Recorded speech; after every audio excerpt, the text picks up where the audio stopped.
दोस्तों इस वीडियो में हम लोग ऊंचाई और दूरी यानी हाइट एंड डिस्टेंस के सवालों को हल करना सीखेंगे। अगर आप क्लास 10th में हैं और मैट्रिक की तैयारी कर रहे हैं तो ये वीडियो आपके लिए बहुत ही महत्वपूर्ण होने वाला है। इसीलिए इस वीडियो को बिना स्किप किए शुरू से आखिर तक पूरा ज़रूर देखिए।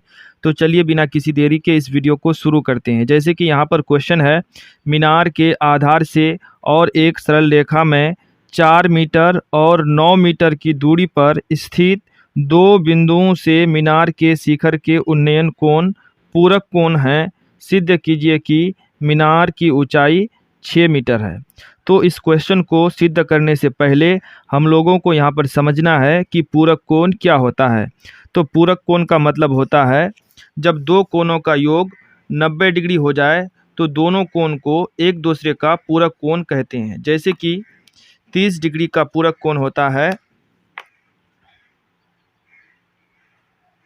60 डिग्री, यानी इन दोनों को जब जोड़ेंगे तो 90 डिग्री हो जाएगा। उसी तरह से 45 डिग्री का पूरक कोण होता है 45 डिग्री।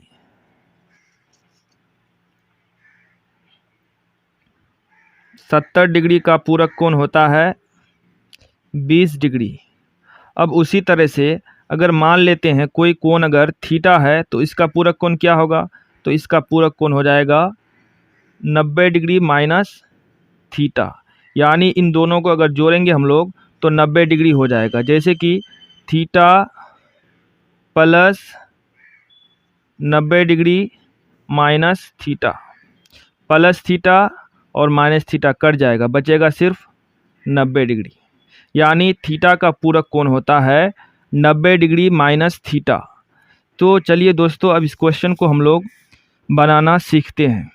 दोस्तों इस क्वेश्चन को बनाने से पहले हम लोग यहाँ पर समकोण त्रिभुज बना लेंगे। जैसे कि यहाँ पर दो समकोण त्रिभुज है, एक है ए बी सी और दूसरा समकोण त्रिभुज है ए बी डी। और यहाँ पर इस समकोण त्रिभुज में आधार है बी सी और इस बड़े वाले समकोण त्रिभुज में आधार है बी डी। और बड़े वाले समकोण त्रिभुज में कोण के रूप में है थीटा और छोटे वाले समकोण त्रिभुज में कोण के रूप में है यहाँ पर 90 डिग्री माइनस थीटा। और ये दोनों कोण एक दूसरे का पूरक कोण है। ये अगर थीटा होगा तो ये 90 डिग्री माइनस थीटा हो जाएगा। ये अगर 30 डिग्री होगा तो ये 60 डिग्री हो जाएगा। ये अगर 70 डिग्री होगा तो ये 20 डिग्री हो जाएगा। यानी पूरक कोण का मतलब होता है दो कोणों का योग मिला करके 90 डिग्री होना चाहिए।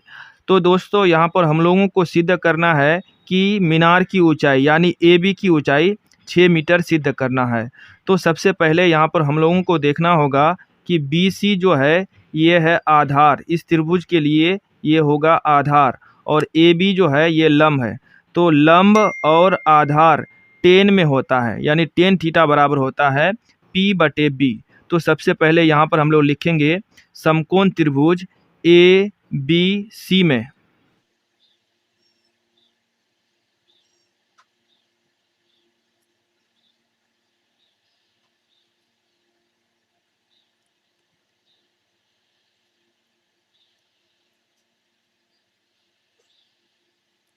तो दोस्तों यहाँ पर हमने लिखा है समकोण त्रिभुज ए बी सी में 10 थीटा बराबर P बटे बी। 10 के बदले लिखेंगे 10 और इस थीटा के बदले लिखेंगे 90 डिग्री माइनस थीटा। उसके बाद लिखेंगे बराबर, और P मतलब लंब, तो यहाँ पर इस त्रिभुज में लंब के रूप में है ए बी, तो यहाँ पर हम लोग लिखेंगे ए बी। उसके बाद बटे बी मतलब आधार, तो यहाँ आधार के रूप में है बी सी, तो लिख देंगे यहाँ पर बी सी। फिर उसके बाद लिखेंगे 10 90 डिग्री माइनस थीटा बराबर होता है कॉट थीटा, तो इस पूरे के बदले लिखेंगे यहाँ पर हम लोग कॉट थीटा, क्योंकि 10 90 डिग्री माइनस थीटा बराबर होता है कॉट थीटा। और इस ए बी के बदले लिखेंगे ए बी और बी सी के बदले लिख देंगे 4। इसको मान लेंगे हम लोग समीकरण 1। दोस्तों अब यहाँ पर हम लोग बड़ा वाला समकोण त्रिभुज यानी ए बी डी में 10 थीटा का मान निकालेंगे।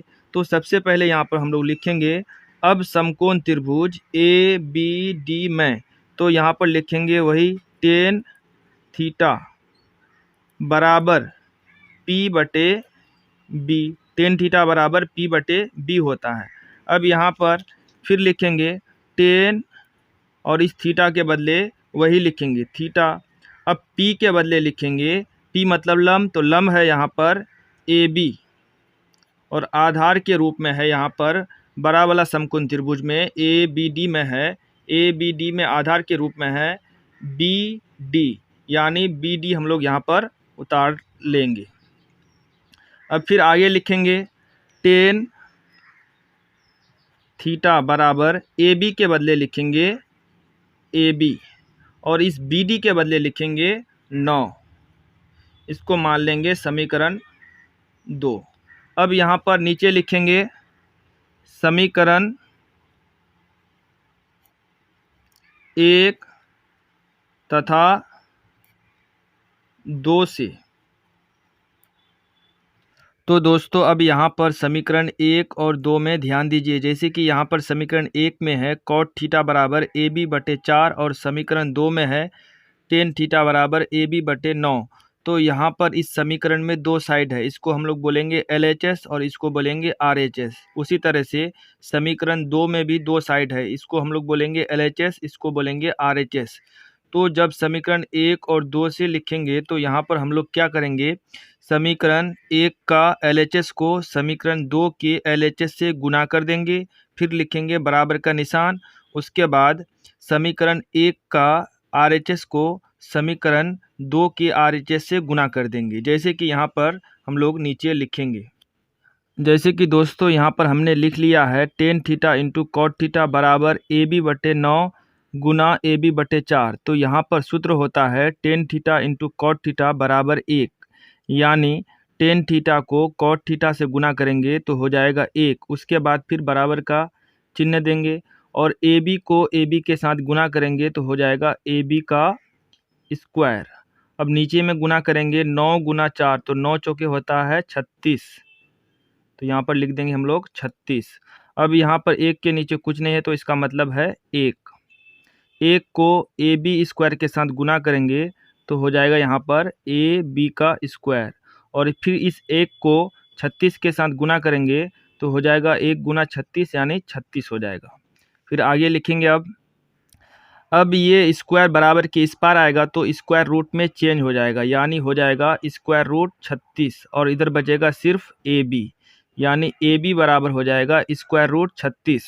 अब फिर से लिखेंगे हम लोग AB बराबर, अब 36 का वर्गमूल निकालेंगे तो 36 का वर्गमूल होता है 6, यानी AB बराबर हो जाएगा 6 मीटर। यही हमको प्रूफ करना था। हमें मीनार की ऊंचाई AB बराबर 6 मीटर सिद्ध करना था, यहाँ पर सिद्ध हो चुका है। अगर ये वीडियो आपको अच्छा लगा है तो इस वीडियो को लाइक कीजिए, शेयर कीजिए और अगर आप चैनल में नए हैं तो इस चैनल को सब्सक्राइब जरूर कीजिए।